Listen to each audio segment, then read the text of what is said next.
So I'm sure that if you ask this question to 100 different people, you may get 100 different answers. Who is the greatest college football team of all time? To some people, they'll talk about those great Miami teams. To others, they might talk about those great Nebraska teams, those USC teams, or even teams more recently. To me, there is no debate that the greatest college football team of all time is the 2019 LSU Tigers. Now, I know a lot of you all are thinking. You think of the 2001 Miami Hurricanes and how many first-round draft picks they had, and they had literal Hall of Famers on the bench. I understand that. When often evaluating the all-time great college football teams, I think we have a tendency to spend too much time looking at the players on the roster while not looking enough at the type of schemes that they were running. For example, let's look at LSU's offense alone.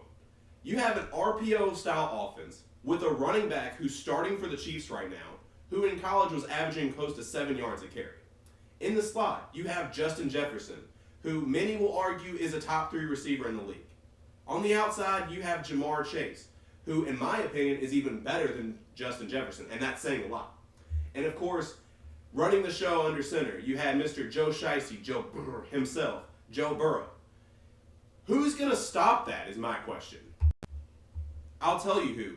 No one. Just look at these numbers. They averaged 48 points a game, close to 50 a game, 568 yards a game, and 6 touchdowns with less than a turnover a game. They were putting up Madden rookie mode numbers against very good competition, but we'll get to that later. And of course, I know a lot of what you all are thinking, the defense, yada, yada, yada, but we'll get to that here in a minute. Look at Joe Burrow's numbers alone. 5,671 yards, 60 touchdowns, an NCAA record, 10-1 touchdown-interception ratio. That is absolutely insane. 76.3 completion percentage and a 202 passer rating. Clyde Edwards-Helaire, 1,414 rushing yards and 16 touchdowns. Jamar Chase, 84 catches, 1,780 yards, and 20 touchdowns on 21 yards per catch. Justin Jefferson, 111 catches, 1,640 yards on 13.9 yards per catch, and 18 touchdowns.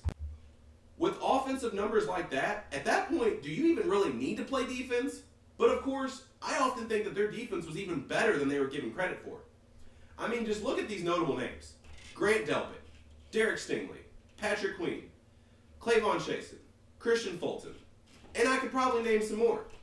Now, their numbers weren't eye-popping. They gave up 22 points a game and 344 yards a game. However, that is not bad. When you think of an offense that is scoring as quickly and as efficiently as LSU is, that LSU defense is going to be on the field a lot. They are going to get tired. A lot of these numbers are inflated just a little bit. Now let's talk about the awards. Of course, Joe Burrow won the Heisman Trophy, and he won it by the largest margin ever. He also won the Davey O'Brien and the Maxwell Award. Could not have had a better season than Joe Burrow had. I don't think we may never ever see another season like Joe Burrow, and it's very possible. Of course, Coach O won Coach of the Year. Grant Delpit won the Jim Thorpe Award, and Jamar Chase won the Blitnikoff. And clearly you've made it this far, and everything that I just talked about is hella impressive. But honestly, that is not even the most impressive part of LSU's season that year. Think about this. They played 7 games against top 10 opponents. They won those games by an average of 15 points. They won both college football playoff games by an average of 24.5 points. They won the SEC title game against number 4 Georgia by 27 points. Outscored all opponents by 26 points a game, and they outgained them by 224 yards a game. When you are playing teams that good and beating them that bad, that is the ultimate sign of how good your team really is.